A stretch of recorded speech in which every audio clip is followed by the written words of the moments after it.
And M. Esther Harding, psychologist, in her book Psychic Energy, she says, when the ego, in its determination to be master, removes itself too far from the instincts, it loses its contact with life stream within, with the life stream within.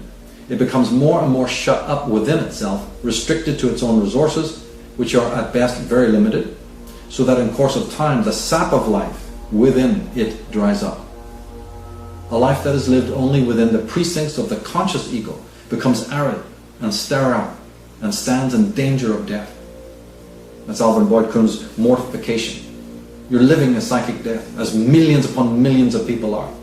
Just take a look around you. What comes of all this rolling of beads, mantras, and bowing in front of altars, and the feet of these towel heads, mushroom men. That's sages such as Blake and Wilhelm Reich and others knew that they were convinced that this is the road to utter destruction, not just for a single man, but for the whole of society. And Blake personified reason in its malignant form as Horizon, the great god Horizon, whose job it is to stick, piece, glue it all back together again, the fragments of a broken reality. And this is the son of Horizon, the lower octave charioteer, setting forth to do exactly what his father has told him to do. But doesn't realize that in doing so, and stitching the world together, hammering it together into the shape that the mind has dictated, you've made the world now in your own image. Well, that might not be too good of an idea, but that's what's occurred.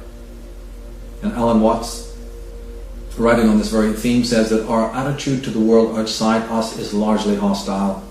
We are forever conquering nature, space, mountains, deserts, bacteria and insects, instead of learning to cooperate with them in a harmonious order. Well, they don't experience anything. It's only human beings. I'm only interested in my experience of anything. I know daffodils and leaves and wolf and horse and oak tree. Sure, they have no experience that I'm worried about. What an impoverishment. Is that right? Does that sound true, that you're surrounded by all this? It's just inanimate. That's just a resource that I exploit and knock into shape.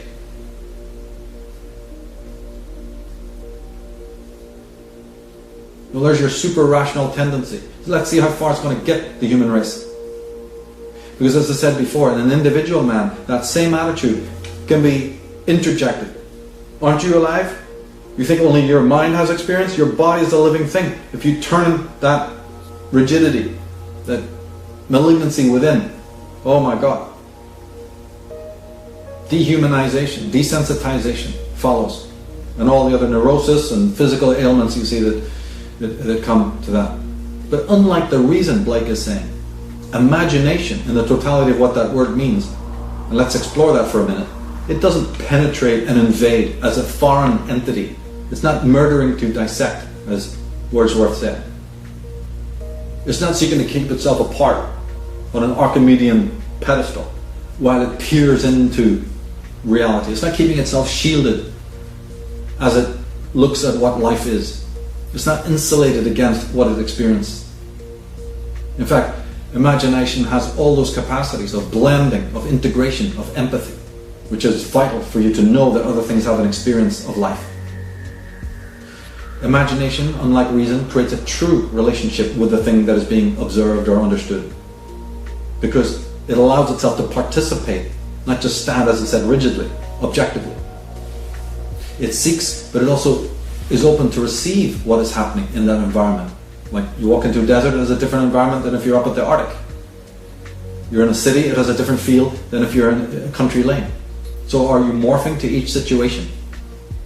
Realizing that there are no permanent Archimedean points, and that you just can't remain adamantine like a block of marble, which most of these scientists and other religious types are doing, sectioned off from the world and making it in its own image.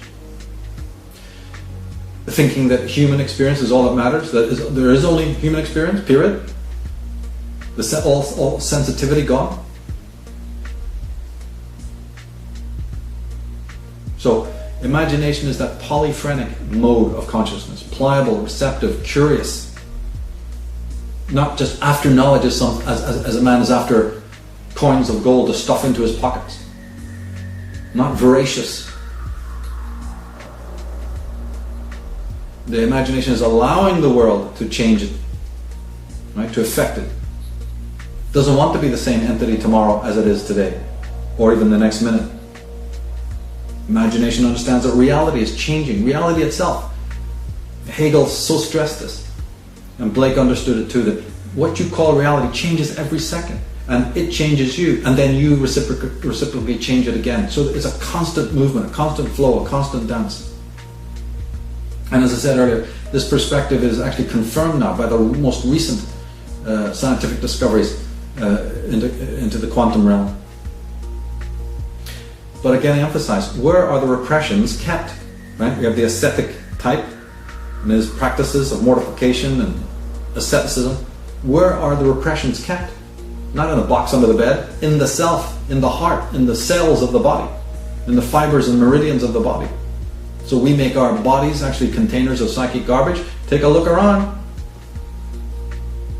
The repressed memories, the intolerable hurts and angers that we've repressed. It's okay to a degree, but chronically to do it all the time, that dissociation of repression, these become the coping mechanisms.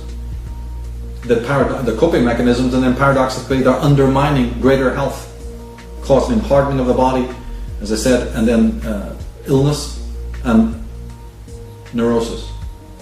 After long usage of the imagination, the mystic discovers, unlike the rationalist, that he is experiencing quantum changes, seismic changes, a sensitization that no other man near him can ever replicate or deduce. The ego that once served the reason, how limiting that is, by problem solving and question making, like I said, the seeking, keep asking the questions and keep seeking the answers, round and round we go.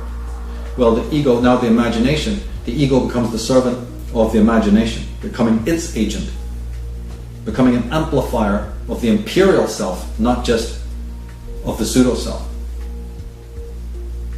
That's a completely different attunement, total different alignment to the natural order, to the logos. But it can't be explained. It's the oceanic experience, you see, that constitutes this great spiritual step forward. And once you've made it, you know, there's no words. You can't go around drawing pictures for other people. You may be able to communicate it in other ways, non-verbal, but there's no Bibles and Torahs and Korans are ever going to contain that. And it is that person then who now can affect real change in the world. Right? So you have to take your pick. Here the tarot is telling you something, asking us something. There's two roads. But the thing is that the tantric man, the man of ecstasy, the man of imagination, is an implacable enemy of the status quo and all those satanic mills